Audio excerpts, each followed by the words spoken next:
Hello and welcome into another edition of the Arizona State Sun Devils Insider Podcast.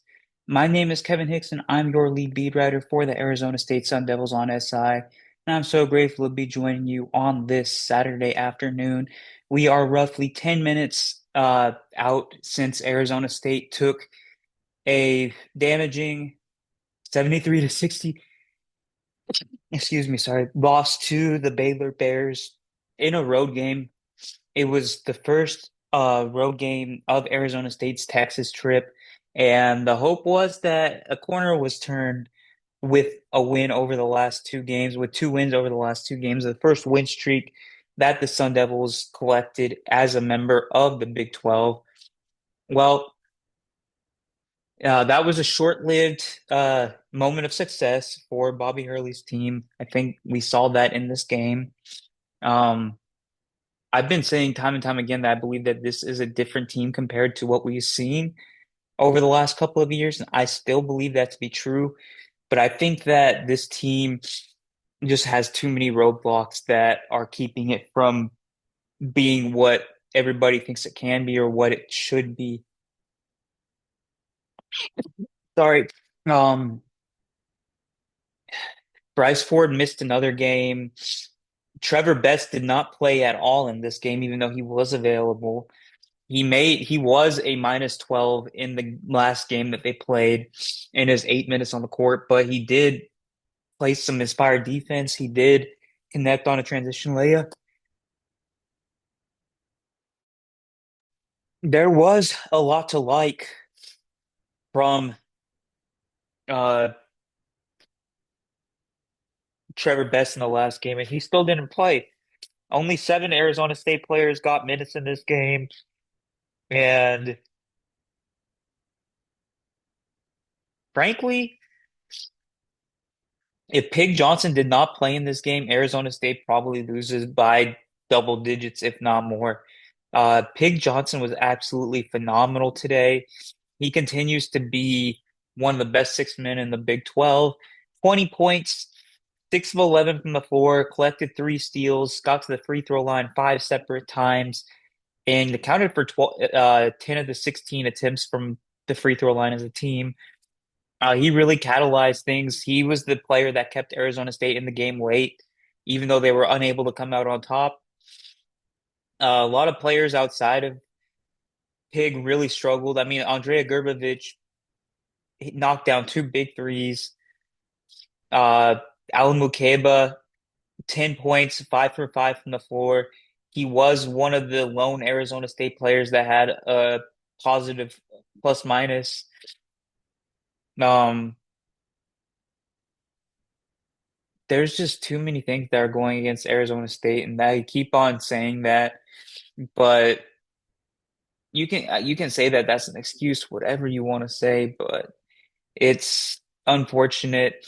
Mo Odom and Masamba Diop for all of the great that they've done this season, for how consistent they've generally been, for the potential for each of them to score 20 points on any given night in this conference. They both struggle a little bit. Mo Odom was forced into some really tough shots in the second half. He did connect on a few of them, but he committed four fouls. He turned the ball over, I believe, four times. 4 for 11 from the floor. Masamba Diop, 12 shots to get 10 points. He did not block us. He blocked one shot in this game, and that's the lone shot that Arizona State blocked all night. Um, just not an extremely cohesive performance from Arizona State. The offense was humming a little bit at the end of the first half, but that's really the only time that you felt like there was any flow within the offense for the majority of the game. A lot of the spurts that Arizona State had to stay in the game were due to Pig Johnson's efforts, but you have to give credit to Baylor as well. Baylor came in with their backs against the wall, four-game losing streak, got plastered by Kansas State in their last game, and Tunde Yusufu, Cameron Carr, Caden Powell, Obi Adim, Isaac Williams, pretty much everybody that needed to step up for Baylor did just that. They had four players in double figures. They shot 9 of 21 from three, with a being the standout. He has really struggled shooting the ball this season, but he knocked down some massive shots late in that game. And now Baylor might be in the uh, conversation to be a possible bubble team, even though they're just 14 and 13. That's just a testament to the strength of the Big 12 that Arizona State and Baylor can be considered on the outskirts of the bubble, barely over 500. Um, Baylor's net is somewhere in the 40s. Arizona State will constitute as a quad two win for them, I believe. So their resume should improve. And Arizona State shouldn't be hurt too much by this loss in the metrics, at least, but their opportunities are dwindling quickly to get a firm grasp on the course of the season. And now for their tournament hopes, I believe that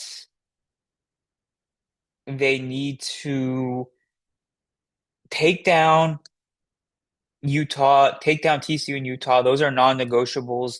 They have to beat both of those teams. If they lose to Utah, they might not even make the NIT. Utah is the only team in the Big 12 with a net in the 100s, and they just can't lose that game, especially at home, if they want to go to any sort of postseason tournament. Uh, TCU on Tuesday is obviously a must-win. TCU is a similar profile team to Baylor in terms of the metrics. They have a net that's somewhere in the 40s. If Arizona State wins those two games, moves to 16 and 13 on the season, they might have a chance to get back on the bubble if they do one of these things.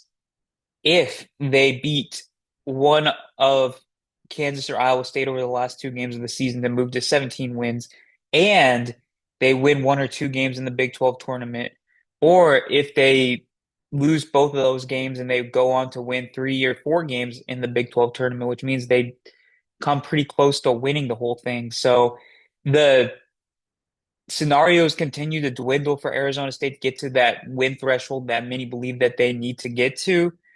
Uh, I really, I thought if they had won this game, that there would have been a clear path to get to that benchmark. Now, I don't think, I believe that they have the runway to do just that.